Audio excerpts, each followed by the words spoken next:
This was the kicker from Matt Walsh, because Matt Walsh pushed back and said, I have no regrets about the methods we used and would happily do it again. To deceive in order to own the libs? May it never be, Phil. There are a whole bunch of other ways that you could make a point that you disagree with diversity, equity, and inclusion programs. Right. Other than making fun of the people who promote them. It's wrong on so many levels. If you have to set aside the commands of Jesus in order to fulfill what you think is Jesus's agenda, we can be sure it's no longer Jesus you're following. Right? That's it. All right. Church into a progressive Christian church. And so I reached out to a friend of mine who's friends with Elisa and tends to agree with her quite a bit and said, how does she define progressive Christian? Mm-hmm.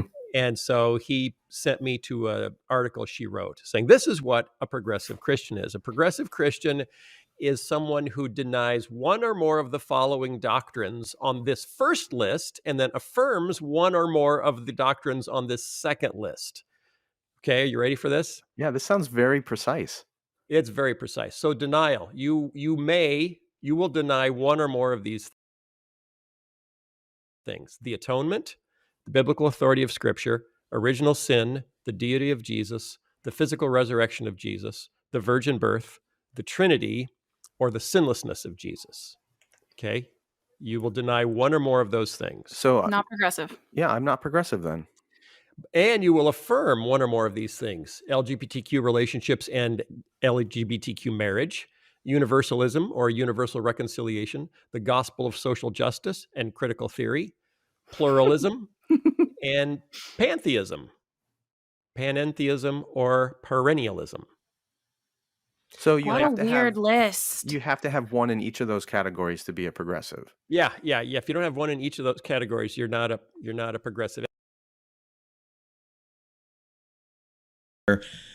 She selectively uses quotation marks to quote him to say something he didn't say. That is the domain of an editor, to step in and go, hey, you're not just misinterpreting what was written, you are misrepresenting this person's own words with quotation marks in very strategic places. That is absolutely the realm in which an editor should step in and go, that's unethical. That's wrong to cite somebody this way. So I think. Hey, I'm in Megan Besham's new book, Shepherds for Sale. I made the introduction.